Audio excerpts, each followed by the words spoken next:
Welcome parents.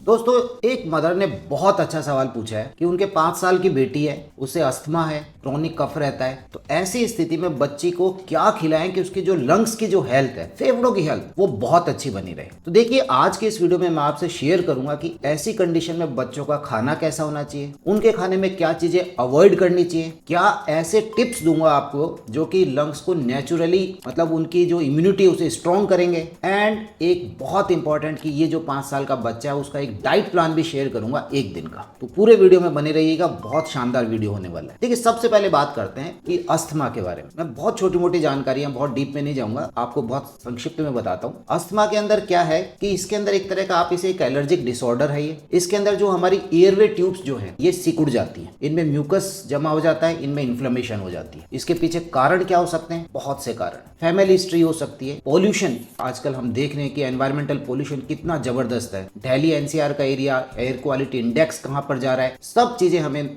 मिलती रहती हैं। तो आपके पास में फैमिली हिस्ट्री हो सकती है, किसी प्रकार का जो आप पॉल्यूशन जो हम देख रहे हैं वो हो सकता है, किसी तरह का किसी फूड से जो एलर्जी है वो हो सकती है, वायरल इन्फेक्शन जो हो सकते हैं वो हो सकते हैं। और इन सब का रिजल्ट क्या होता है? लंबी खांसी, ब्रीदिंग डिफिकल्टीज। तो ऐसी स्थिति में क्या डाइट का, फूड का कोई फर्क पड़ता है? डायरेक्ट फर्क पड़ता है, लंग्स की हेल्थ के ऊपर डायरेक्ट फर्क रहता है। तो उसके बारे में मैं आपसे बात करूंगा। टॉप 7 फूड्स जो हमें ऐसी कंडीशन में बच्चे की डाइट में इंक्लूड करने चाहिए। Top 7 foods. नंबर 1, याद रखिए, मैं पहले स्टार्ट कर रहा हूं। Number 1, vitamin C rich foods. अब मैं यहां पर विटामिन सी को इतनी इंपॉर्टेंस क्यों देता हूं? क्योंकि विटामिन सी एक बहुत नेचुरल एंटीऑक्सीडेंट है जो एयरवे के अंदर जो इन्फ्लेमेशन हो गया है उसे कम करता है। अब ये विटामिन सी के रिच फूड्स कौन कौन से हो सकते हैं? देखिए, अमरूद, संतरा।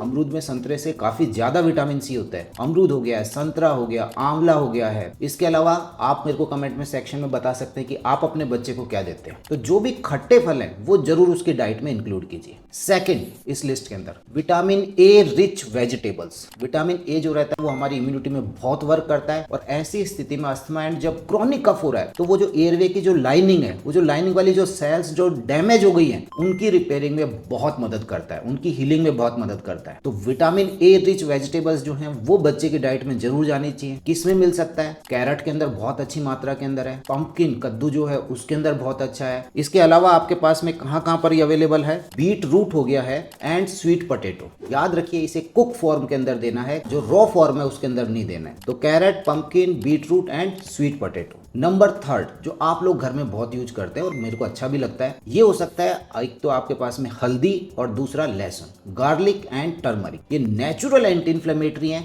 नेचुरल एंटी बैक्टीरियल है। मतलब अगर बैक्टीरिया अगर खत्म करने का भी काम है तो वो उनके अंदर एक नेचुरल में प्रेजेंट है। तो natural anti inflammatory, natural anti bacterial. आपने कोई दाल बनाई है, आपने कोई सब्जी बनाई है, लहसुन का उपयोग कीजिए। हल्दी का उपयोग कैसे कर सकते हैं? गोल्डन मिल्क के रूप में बच्चे को सोने से पहले एक बार जरूर दीजिए, हल्दी दीजिए। और मैंने अपने बहुत सी वीडियोज में आपके साथ शेयर किया कि थोड़ा सा उसमें जायफल भी मिला दीजिए, उससे बच्चे की स्लीप अच्छी रहेगी। अच्छी स्लीप का मतलब अच्छी इम्यूनिटी। तो हमने तीसरे नंबर पर गार्लिक एंड टर्मरिक। नंबर 4 ये आपके पास में आ गए warm soups and fluids. Fluid से मेरा मतलब है वाटर, हाइड्रेशन। अगर आपका बच्चा बीमार है, क्रोनिक कफ है, याद रखिए हाइड्रेशन का बहुत बड़ा रोल है। हर आधे घंटे पौन घंटे में बच्चे को सिप्स ऑफ वाटर जरूर पिलाइए। जब ये हाइड्रेशन प्रॉपर रहता है तो जो म्यूकस जो बना हुआ है ये म्यूकस पतला हो जाता है। मैंने आपसे बताया ना कि एयरवेज के अंदर म्यूकस का सिक्रेशन बढ़ गया है और एयरवेज सकड़े हो गए, वहां पर इन्फ्लेमेशन हो गई है। तो म्यूकस जो है, जो गाढ़ा है, जिसको निकालने में कठिनाई हो रही है बच्चे को, आप जब हाइड्रेशन अच्छा रखते हैं तो वो पतला हो जाता है और बच्चे को निकालने में आसानी होती है। जो कफ है उसके अंदर उसे आराम मिलता है। तो पानी वेरी इंपॉर्टेंट। इसके अलावा आप गर्म सूप, जो भी वेजिटेबल सूप है, मूंग दाल का सूप है, टमाटो का थोड़ा थोड़ा गर्म सूप है, आप बच्चे की डाइट में इंक्लूड कर सकते हैं। इसके बाद में आती है ग्रीन लीफी वेजिटेबल्स। आप जब बच्चे के लिए सब्जी का प्लान कर रहे हैं ऐसी कंडीशन में, तो जो हरी पत्तेदार सब्जियां हैं उनका उपयोग ज्यादा कीजिए। जैसे आपके पास में क्या हो सकती है? हरी पत्तेदार सब्जियों के अंदर पालक हो सकता है, मेथी है, ब्रोकली है। कारण, क्योंकि इनमें मैग्नीशियम बहुत अच्छी मात्रा में। और ये जो मैग्नीशियम है ना, क्योंकि जो एयरवे सिकुड़ गए हैं उनको रिलैक्स करता है। मैग्नीशियम का काम है रिलैक्सेशन का, तो उनको रिलैक्स करता है। बच्चे को जो ब्रीदिंग डिफिकल्टी हो रही थी उसमें उसे आराम मिलता है। तो इसलिए हरी पत्तेदार सब्जियों का उपयोग ज्यादा करना है। इसके बाद लिस्ट में जो 6 नंबर पर है ये रहते हैं ओमेगा 3 फैटी एसिड्स। इनके ऊपर मैंने बहुत वीडियोस बनाए हुए हैं। ओमेगा 3 फैट्स का नेचुरल सोर्स कहाँ से मिलते हैं? देखिए, यदि आपकी डाइट के अंदर नॉन वेजिटेरियन है और फिश इंक्लूडेड है तो फिश में बहुत अच्छी मात्रा में है। फिश नहीं है तो ऐसी स्थिति के अंदर फ्लैक्स ऑयल, मेरे बहुत वीडियोज हैं फ्लैक्स ऑयल से रिलेटेड, कितना देना चाहिए, कैसे देना चाहिए, कहाँ कहाँ पे फायदा कर रहा है, आपके पास ब्रेन फंक्शन में क्या उसका वर्क है, गट इम्यूनिटी में कितना वर्क है। फ्लैक्स ऑयल के मल्टीपल बेनिफिट्स हैं, तो यहाँ पर भी उसका एक बेनिफिट है। यहाँ पर भी जो रहता है, जो एयरवे की जो इन्फ्लेमेशन हो गई है उसको ये नेचुरली कम करते हैं। तो आपके पास में ओमेगा 3 फैट्स जो हैं उनके सोर्सेज क्या हो सकते हैं, जैसे फ्लैक्स ऑयल मैंने आपको बता दिया, इवन अखरोट उसमें भी बहुत अच्छी मात्रा में। अब 7वें नंबर का जो फूड, उसके अंदर आते हैं प्रोबायोटिक्स। देखिए मैं हमेशा एक बात बोलता हूँ कि अगर बच्चा आपका लंबे समय से बीमार है तो ये देखिए उसकी गट हेल्थ कैसी है। मेरा हमेशा से ये मानना है कि जिस इंसान की आंतों की हेल्थ अच्छी नहीं है उसकी ओवरऑल हेल्थ अच्छी नहीं है। तो गट हेल्थ एक बहुत इंपॉर्टेंट होता है, और गट हेल्थ के लिए बहुत जरूरी चीजें क्या होती हैं, दो, एक तो प्रोबायोटिक्स होने चाहिए, एक फ्लूइड ज़्यादा अच्छी डाइट में जाना चाहिए, प्लस फाइबर्स। ये 3 चीजें आपके आंतों की हेल्थ के लिए इंपॉर्टेंट है। तो आप दही का उपयोग कर सकते हैं, योगर्ट का उपयोग कर सकते हैं। अब यहाँ पर बहुत सवाल पूछा जाता है कि खांसी जुकाम में दही देना सही है, केला देना सही है कि नहीं है। देखिए यहाँ मैं आपसे एक चीज़ शेयर करना चाहूँगा, अच्छे से सुनिएगा आप सभी मदर्स। फूड एलर्जी एक बहुत बड़ा कंसेप्ट होता है। मैं जब छोटा था, मैं आपको अपनी पर्सनल बात बता रहा हूँ, जब मैं क्यूकम्बर खीरा खाता था तो मुझे मेरे होठों के आसपास ईचिंग होती थी, ओरल एलर्जी सिंड्रोम। बट ये बहुत माइल्ड होती थी और धीरे धीरे समय के साथ ये खत्म भी होगी। ऐसे मेरे पास बहुत से पेरेंट्स आते हैं, जब मैं उनसे बात करता हूँ तो मैं उनसे पूछता हूँ कि क्या आपने केला खिलाया तो खांसी बढ़ गई क्या बच्चे की? वो कहते हैं नहीं। सेब खिलाया तो बोले हाँ सेब से बढ़ गई है। मैंने पर्सनल अपना एक्सपीरियंस है कि मैंने ज्यादातर बच्चों को देखा कि जब उनको एप्पल दिया गया तो उसके बाद वो खांसी बढ़ जाती है, लेकिन ऐसा नहीं कि 100% है। तो ऐसी स्थिति में आपको अपने बच्चे की जो आप उसे खाना खिला रहे हैं तो उसमें आपको पता होना चाहिए कि ये फूड आइटम मेरे बच्चे को सूट करता है कि नहीं करता है। क्योंकि देखिए फूड एलर्जी के अंदर 8 फूड की कैटेगरीज ऐसी हैं जो कि ज़्यादा एलर्जिक है। वैसे किसी भी फूड से एलर्जी हो सकती है, बट इनको स्पेशली कैटेगराइज किया गया है एलर्जिक फूड। ये 8 कैटेगरीज है, मेरा कंप्लीट वीडियो है, आप आई बटन को क्लिक करके देख सकते हैं। अभी जैसे मैंने थोड़ी देर पहले आपसे शेयर किया कि वॉलनट्स, अखरोट, अभी थोड़ी देर पहले मैंने आपसे दूसरी चीजें भी शेयर करी। कोई भी फूड आइटम अगर आपका बच्चा तेजी से खांस रहा है तो ध्यान रखिए कि थोड़ी देर पहले क्या खिलाया था। इसका बहुत बड़ा रोल है, क्योंकि अखरोट है या बादाम है, ये भी फूड एलर्जी की जो वो लिस्ट है उसके अंदर है। ड्राई फ्रूट्स, इवन मिल्क, ये उसके अंदर इंक्लूड है। गेहूं ये उसमें इंक्लूड है। और भी आप जानना चाहते हैं तो मेरा वीडियो देख लीजिएगा। तो आपका बच्चा अचानक से सडनली बहुत खांसने लग गया तो देखिए कि थोड़ी देर पहले हमने इसे क्या खिलाया था, पकड़ में आ जाएगा। ये केला भी हो सकता है, ये आपके पास में सेब भी हो सकता है, या ये कोई दूसरा कुछ भी any kind of food item हो सकता है, लेकिन उससे आपको एक आइडिया लगेगा। आप जब भविष्य में फिर देंगे तो आपको ध्यान रहेगा। मैंने क्यूकम्बर वाली, खीरे वाली मेरी जो थी वो मैंने आपके साथ शेयर करी है बात। तो इस बात का जरूर याद रखिए कि हाँ दही देना है नहीं देना है, केला देना नहीं देना, पहले ही दिमाग में नहीं रखना है कि नहीं देना। आप 1 चम्मच दही दे करके देखिए, ताज़ा दही होना चाहिए, ठंडा नहीं होना चाहिए। अगर खांसी बढ़ गई है तो रोक लीजिए, खांसी नहीं बढ़ रही है तो मात्रा बढ़ाकर देखिए। तो इन बातों के ऊपर मैं आपके साथ कहना चाहता था। तो ये 7 फूड आइटम,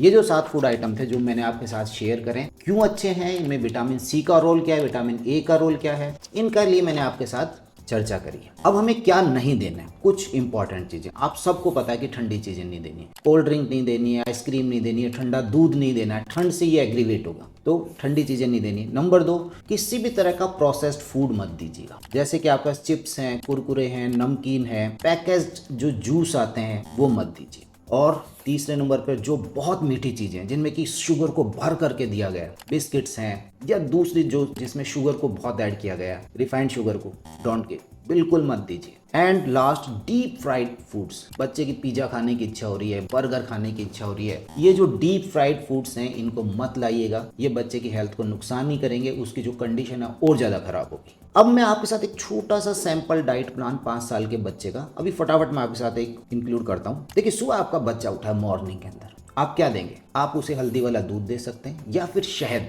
और पानी, गुनगुना पानी, उसमें थोड़ा शहद मिला के दे सकते हैं। लेकिन शहद का उपयोग तभी करना जब 1 साल से ऊपर का बच्चा है। 1 साल से नीचे के बच्चे के लिए शहद बिल्कुल सही नहीं है। उसके बाद में हम उसे ब्रेकफास्ट में आप वेजिटेबल उपमा ऐड कर सकते हैं, ओट्स कर सकते हैं या एग को इंक्लूड कर सकते हैं। अगेन फिर बता देता हूँ, एग फूड एलर्जी वाला जो लिस्ट है उसके अंदर है।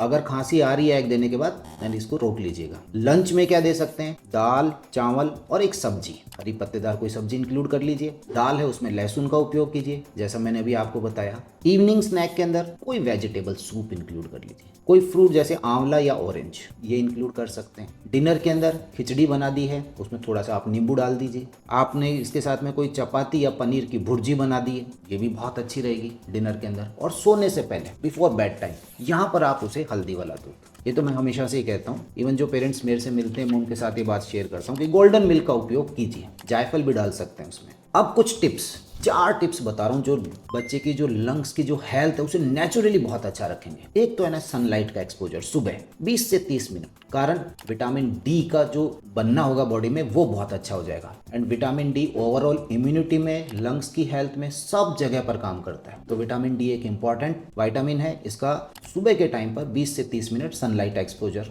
नंबर 2 ब्रीदिंग एक्सरसाइजेज, जैसे कि बैलून को फुलाना है, deep breathing exercises, deep breath करते हैं वो आप बच्चे को सिखा सकते हैं। इवन जब आपका बच्चा सही है, अभी उसे कोई लक्षण नहीं है, मैं कहता हूं कि फिजिकली एक्टिव रखें बच्चे को। बच्चा दौड़ रहा है, भाग रहा है, जब वो बहुत कार्डियक एक्टिविटी होती है तो इससे हमारे फेफड़े मजबूत होते हैं, पसीने आने चाहिए। बैडमिंटन खेल रहा है, बास्केटबॉल खेल रहा है, स्विमिंग की एक्सरसाइजेज हैं, ऐसे टाइम पर अगर खांसी बढ़ती है अपने डॉक्टर को दिखाइए और उसके बाद फिर एक्सरसाइज का प्लान कीजिए। तो ये जो फिजिकल एक्टिविटी है केवल लंग्स की हेल्थ के लिए नहीं, ओवरऑल बॉडी की पूरी हेल्थ के लिए शानदार है, तो ये याद रखिएगा। एंड लास्ट, अगर आपको कमरे के अंदर कमरे को साफ सफाई नीट एंड क्लीन रखिए, इसकी वजह से डस्ट से मैंने आपको बताया कि एलर्जी हो सकती है। और एक और, यस, किसी भी तरह के स्ट्रॉन्ग परफ्यूम्स, डियोज या फिर जो हम ये लगाते हैं कॉइल्स वगैरह जो लगाते हैं मॉस्किटो कॉइल्स, इनका उपयोग नहीं कीजिएगा, इनसे खांसी बढ़ेगी। तो दोस्तों ये क्वेश्चन जब मेरे पास आया तो मुझे बहुत अच्छा लगा कि ये एक अच्छा टॉपिक हो सकता है। आप मुझे सजेस्ट कीजिएगा, आपके दिमाग में यदि कुछ आ रहा है आप सभी मदर्स के, तो आप मुझे सजेस्ट कीजिएगा,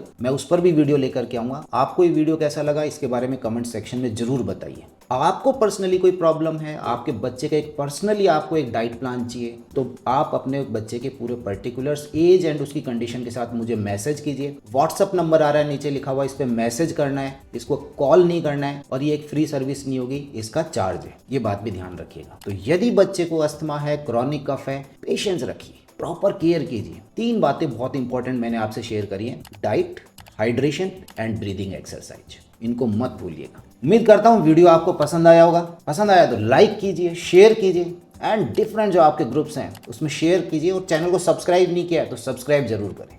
थैंक यू।